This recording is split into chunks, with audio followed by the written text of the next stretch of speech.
Yo, we back. It's playoff time. What you thinking, Dub? That boy from Charlotte, but he a Boston fan. Yeah. Big time Boston fan. I'm trying to think about it though, bro. Like the Charlotte Hornets. Bro, how did you end up being a Boston fan from Charlotte? Let me give you a rundown. Like the Hornets were established like in '95, right? And you were born in 91. I was born in 91, right? I mean, but as a child, the Hornets weren't really a thing. They didn't start getting and the Hornets weren't established in 95. They were established in like 80 something, I think. Bro, I have to look up the facts. We gotta look it up. I'm probably wrong. Long story short, I became a Boston Celtics fan. Not Boston. Boston Celtics fan when KG, Ray Allen, and Paul Pierce teamed up. I'm a KG fan. So it's been like... Yeah, most definitely. Okay. As long as you know. Yes. As long as you know. Since 08. I've been a fan since 08. That's when they did the whole trade. But I like KG's passion. I like how it was just rough around the edges, bro. Like, I really rock with just the team. So I'm like, okay, I'm a Celtics fan now. And been a fan ever since. Okay. Patriots fan, Bruins fan, Red Sox fan, Boston out. That's just what I do. I don't even know how we got tight, man. I'm a Yankees fan. You talking about Boston Red Sox? I don't know, bro. Hey, but listen, either Red way, I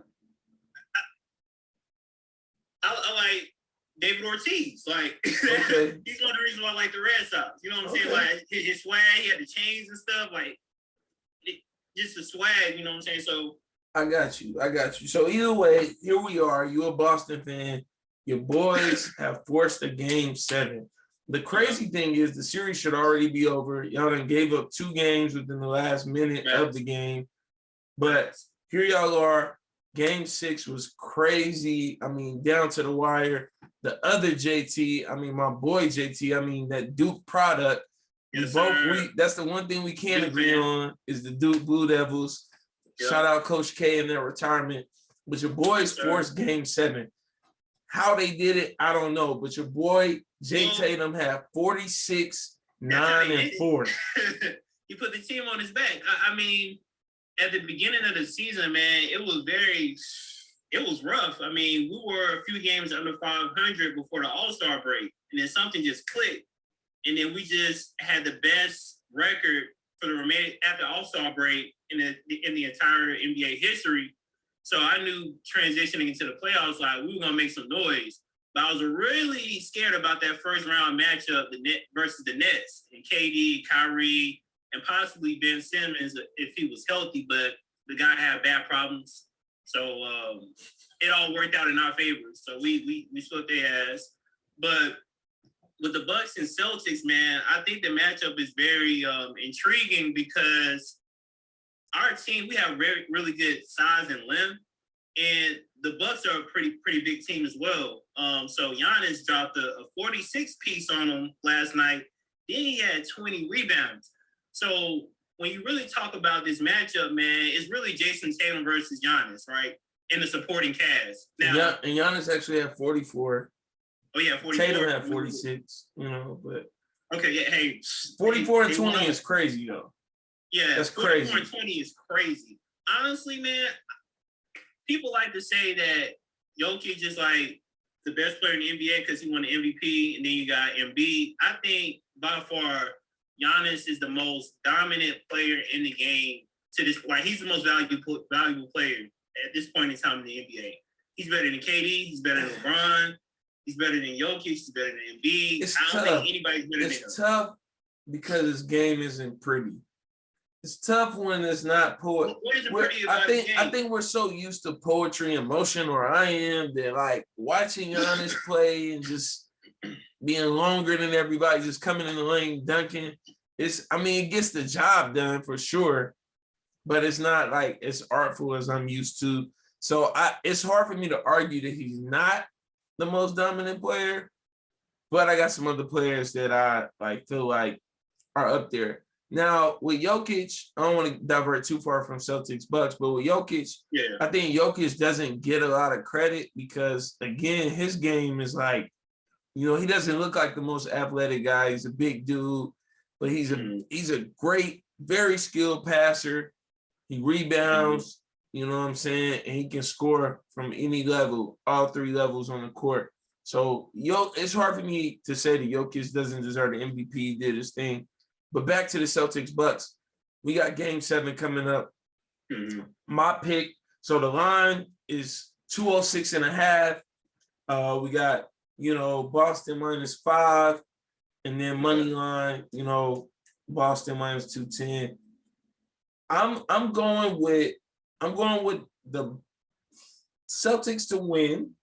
Okay. I'm going with the Bucks to cover. So Bucks +5. I'm going with Bucks +5 to cover. I'm going with over 206.5. But I'm picking the Celtics to win this game just because they're a better team. I fully expect that Jason Tatum is going to have another big night. He's going to put up over 30 points. I'm not sure what the line is. We can double check that, but I'm confident he'll have another big night. Another guy who didn't have a great game 6, Al Horford, who was instrumental in them getting there. Yeah, I'm picking Al Horford to step up game 7 and put up somewhere around 10 and 10. And I fully expect Jaylen Brown to have another big night too. So I'm going with them Celtics. Okay. Yeah, me being a Celtics fan, I'm definitely pulling for the Celtics. I do think that it's going to take a collaborative effort from all of the major role players. Like Smart is going to have to not cause those careless turnovers that he did in Game 5. Game 5, he literally had me about to literally jump through the screen. He cost us the game. He cost us the game. Yeah, he cost us the game, especially that play along the sideline. The sideline where he had his head down, he was dribbling when Jason Tatum was wide open on the other side of the court. We can't have those type of careless mistakes if we're going to actually win this game. The thing about it is, if we contain Giannis, let Giannis do what Giannis does, try to keep him at 30 points. We don't want him getting 46. He's going to have over 30. Like 36. 30. He's going to have over 30. He'll have 30. He might go for 50. I don't think, know. What you said, him being the most dominant player, I don't think you can contain Giannis. What you got to do is you got to make sure that you don't get in foul trouble. Your big man get in foul trouble with guarding him, and you just got to score. Fair. You got to score. You're not going to contain him. He's a guaranteed 30 points off the rip, off the dribble, 30 points. You don't want to let him get 50. I think if Giannis has anything over 45, then the Bucks can win that game. But I think it's going to take an effort from Giannis to have 45 points. We're seeing that the Bucks without Middleton are definitely, more one-dimensional. I haven't seen a lot of three-point shots made without Middleton out there. It's a lot easier to guard Pat Connaughton now. So I'm really – and Grayson Allen is very streaky. He's playing good minutes, but from game to game, he's not consistent. So I think in order for the Bucks to win, Giannis is going to need at least 45.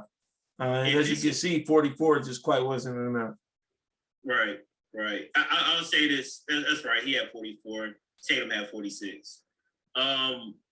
If it's supporting Giannis, if it's supporting Cass, they hit a few three-pointers, man, we could be in this. We could be in trouble.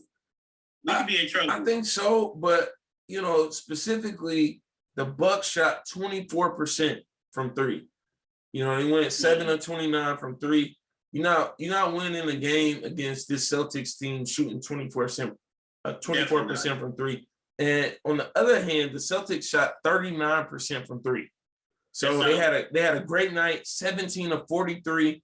I don't think they need to take 43 3-pointers again. It's a lot of 3-pointers. Well, the reason why they did that in Game 6 is because Game 5, I don't think they attempted a 3-pointer in the entire 4th quarter. So I think what they wanted to do is really be more aggressive, shoot more threes. And it worked. It played in their favor. They shot 39% from the field, as you mentioned. So I think we'll be in good shape. The only thing that I'm really concerned about, if we had Robert Williams, our center, he's been banged up the whole postseason, man, and he's not going to be available in Game 7. I think that's just that big question mark for me. Yeah, we need to have as many bodies as we can, big bodies that we can have on Giannis to slow him down a little bit. but also to your point, not to get in the foul trouble. So, but I would say another Williams has really stepped up, and that's Grant Williams. He's been a big part of the team's success in this series. That definitely doesn't get enough credit. In guarding Giannis, being physical, rebounding, playing great defense. He need more than 2 points on Sunday. He need more than 2 points. I mean, he didn't have any in Game 5, so that's an improvement from Game 5 to Game 6. Yeah. But yeah, you're gonna need a little more for him. But we rolling with them Celtics Game 7.